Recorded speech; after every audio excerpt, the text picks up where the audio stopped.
Hey everybody, Rob here, your favorite blogger turned podcaster, and welcome to another episode of Rebuilding Rob, the podcast. Today I'm going to be talking about the Holiday Hangover. And no, I'm not talking about that sensation you're feeling on New Year's Day after you had a few too many watching the ball drop in Times Square. But if you're not really clear what I mean on the Holiday Hangover, just listen for a few minutes and you'll get the idea.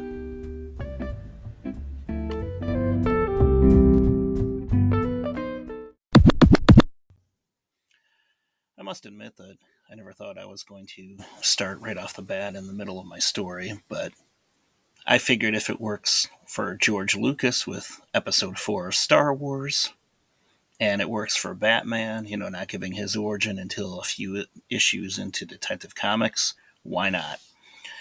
But as a little introduction, my name is Rob. I am your favorite blogger turned podcaster.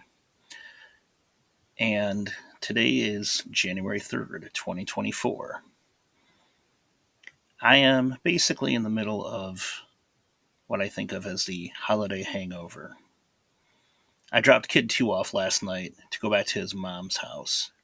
He spent the second week of his holiday break, and I guess my holiday break as well, with me. Or as I like to call it, between him and Kid 1. I refer to that second week between Christmas and New Year's as Christmas Part 2, depending on whether they're with me or with their moms. So I dropped him off, and after having Kid 2 here for 6 days, it's quiet. And those of you divorced dads, and some of you divorced moms who may be listening, you know the kind of quiet I'm talking about.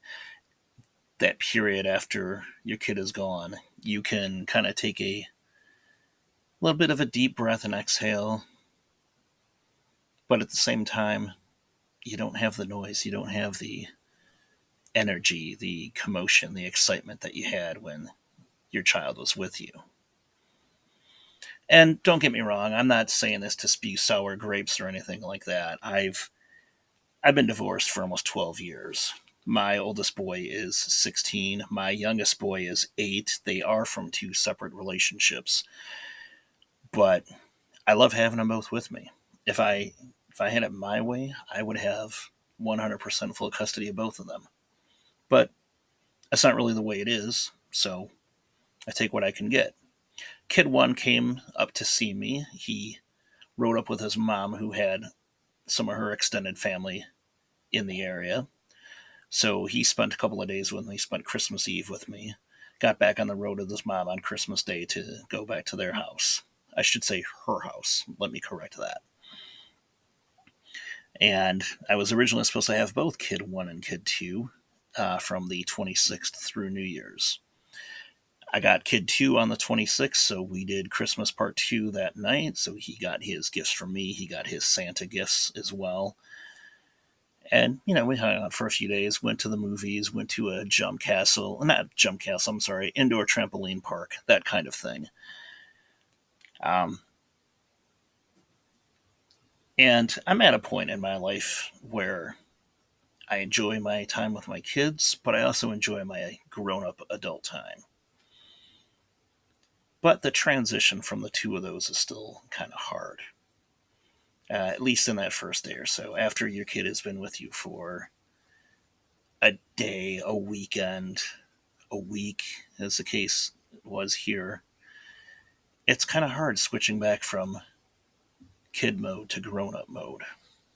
And I think it was especially difficult as I'm a school teacher, and Kid 2 went home just as I was getting ready to go back to work today for the first time since the holidays. So that made that kind of difficult, but I will probably in the next day or so have my Kevin McAllister moment. And Kevin McAllister is the kid from Home Alone.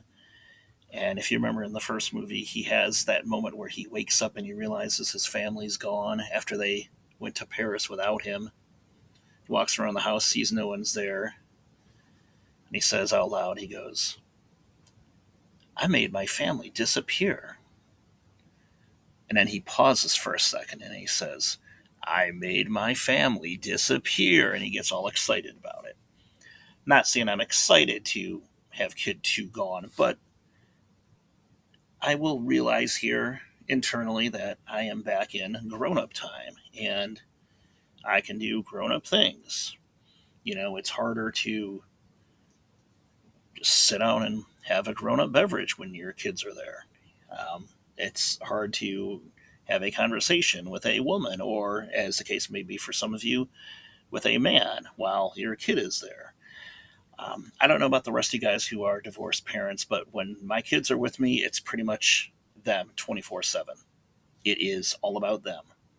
And I'm not saying that means going and spending a ton of money, going out and going skydiving and doing pony rides and things like that, but it's me and them. I'm with them. I'm doing homework with them. I'm playing with them. Not necessarily entertaining them, but we're together. And I've got family who I know would be willing to, you know, babysit for me, even if it was for like an hour or two, if it came down to that. But I don't even like to do that. I like to have my kid time with my kids. And then in turn, I like to have my grown up time as my grown up time. And I will get there in about another day or two. I'll be like, oh, cool. All right. Now I can do my grown up thing. But for last night, for today, I'm still kind of in that holiday hangover. It's quiet and it's a little depressing, not miserable, not crying. Um, and I've been there. I've had those. For those of you guys who are still going through that and are miserable at the exchanges, as I refer to them, it really does get better. Um, Particularly if your kid is in a safe situation with their other parents. For those of you who go through that and they're not going back to a good situation with their mom or with their dad, my heart goes out to you. I can't imagine what that must feel like. Another thing I noticed is, especially when the kids are younger, I noticed this with kid two. He's 8. He's kind of past it now, but when he was, you know, 5, 6, maybe even 7, he would go through this sometimes where he would be sad when he was leaving me, or I want to say he would be sad leaving his mom, but I didn't see him sad leaving her at all ever when we did the exchanges. Maybe that's a testament to me and the fact that he would get sad when he was leaving me because, I'm awesome. At least I like to think that. But I think sometimes with young children, they also tend to think that leaving leaving one parent and going to the other, even if it's a good situation with both parents, they think of leaving that one parent as the end of fun. They're not thinking about the fact that, okay, I'm going back with mom. I have a good time with her too. We're gonna have fun too. Again, thankfully at 8, kid 2 is probably past that now. He seems to be. Sometimes he does still get a little sad when we say bye, but early on, my fears were, oh my God, he's going back with her, and he's not happy with her, and that's why he's sad, or he'd rather be with me, and that's why he's sad. And maybe sometimes maybe he does think that. I don't know. If he does, he hasn't really articulated that. But for the most part, when he would leave, I think in his mind that means it's the end of fun. You know, and this isn't to say that when my kids are with me, it's fun and mayhem and chaos 24/7. Um, it's fun and mayhem and chaos most of the time, but especially with now the kid too is getting older. He's 8 now. He's in the 3rd grade, so he's kind of at that age where yeah, he has homework to do too, and he knows sometimes when he's with dad, he has to do homework. Sometimes when we get together for dinners, on one night during the week, he realizes, okay, I got to do homework. It's not all fun. Or even if he's over for a weekend. This past week, when he was here for Christmas part 2, he had a paper he had to write, and we had to work on it.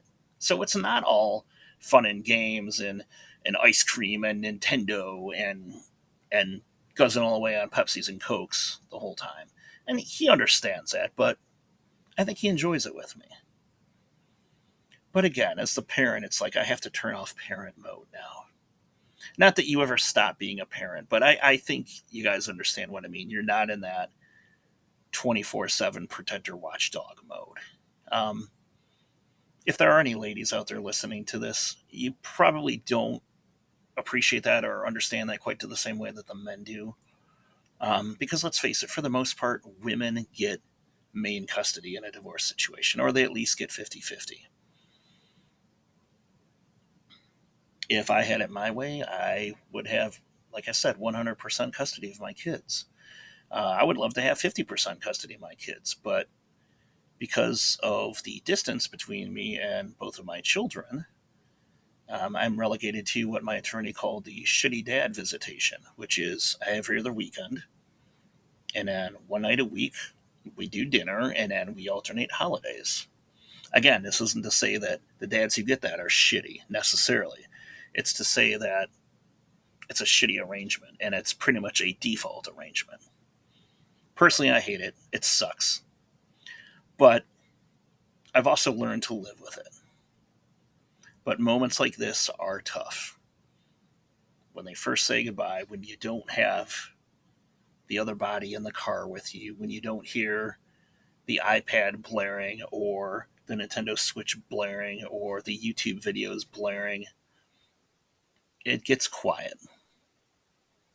And I love my time. I love doing my thing, as I mentioned earlier, but it's a tough transition. It's a tough switch.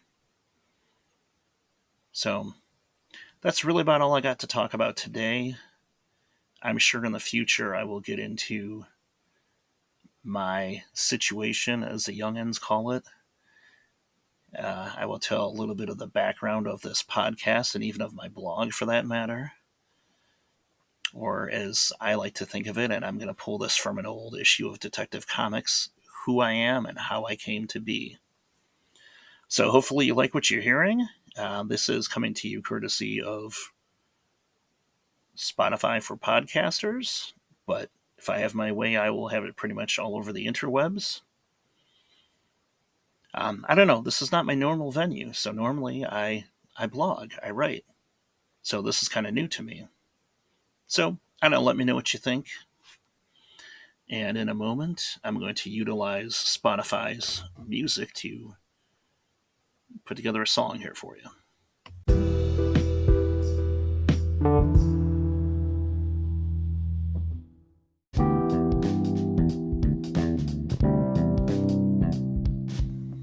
All right, well, that's going to do it for this week's episode of Rebuilding Rob, the podcast. I want to thank you for stopping in. I know that as a listener, either through your phone or online, you have a lot of podcasting options available to you, so I am honored that you wanted to take the last 20 minutes and spend them here with me. Check back in with me next week. For my next episode, I will be doing another deep dive on a more recent blog post. This one is going to answer the question, what is the greatest gift that a person could give to me? Also, while you're at it, you can feel free to check us out on Spotify for podcasters. You can leave a voice message.